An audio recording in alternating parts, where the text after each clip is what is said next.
말고 다른 사람이면 나는 다른 너.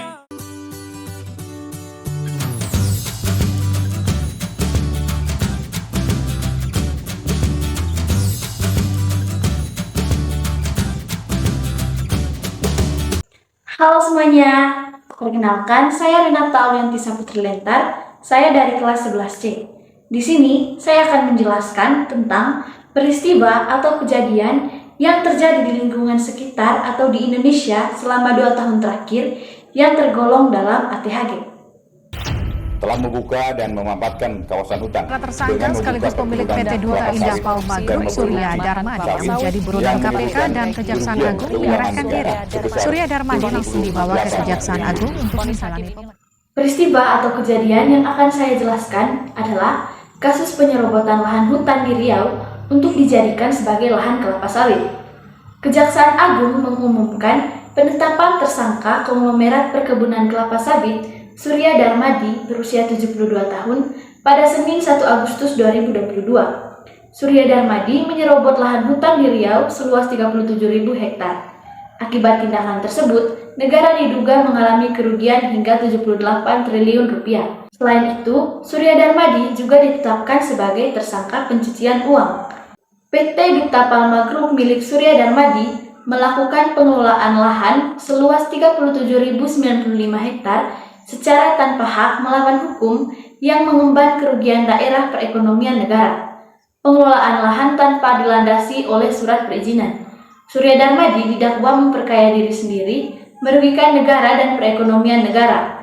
Surya Darmadi juga diduga melakukan tindak pidana pencucian uang.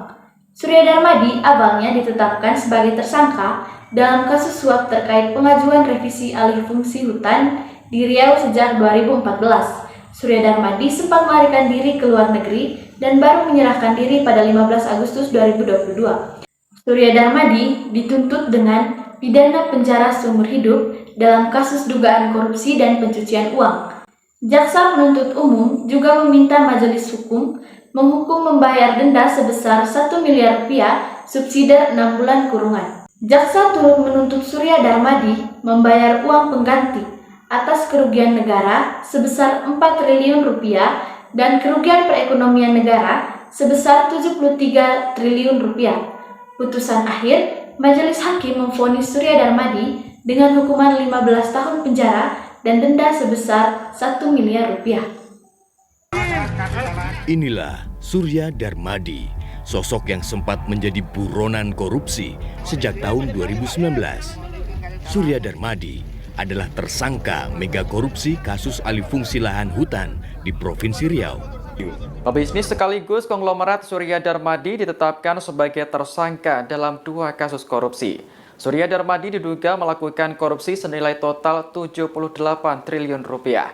Jika terbukti di pengadilan, maka nilai korupsi yang dilakukan Surya Darmadi itu tercatat sebagai yang terbesar di Indonesia. Dikutip penjara selama 15 tahun dan denda sebesar 1 miliar rupiah dengan ketentuan apabila denda tersebut tidak dibayar akan diganti dengan pidana kurungan selama 6 bulan.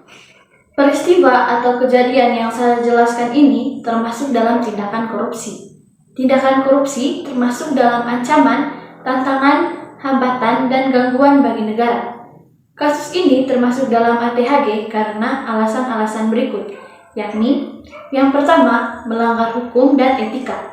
Korupsi adalah tindakan ilegal yang melanggar hukum dan norma-norma etika yang berlaku dalam masyarakat. Hal ini merusak integritas dan kepercayaan publik. Dan dalam kasus ini, pelaku tindakan korupsi ini telah melanggar hukum karena telah menyerobot lahan milik negara tanpa perizinan yang jelas dengan tujuan memperkaya dirinya sendiri. Lalu alasan yang kedua adalah merugikan keuangan negara. Korupsi mengakibatkan hilangnya uang dan sumber daya negara yang seharusnya digunakan untuk kepentingan publik. Hal ini menghambat pembangunan dan kesejahteraan masyarakat. Kasus penyerobotan lahan ini telah menimbulkan kerugian yang begitu besar bagi negara, yakni sebesar 78 triliun rupiah. Berikut ini adalah beberapa solusi untuk kasus atau kejadian yang saya jelaskan tadi, yakni yang pertama adalah penegakan hukum yang tegas, yaitu menerapkan hukuman yang berat bagi pelaku korupsi, memastikan proses hukum yang adil dan transparan, dan memberikan insentif bagi mereka yang melaporkan tindakan korupsi.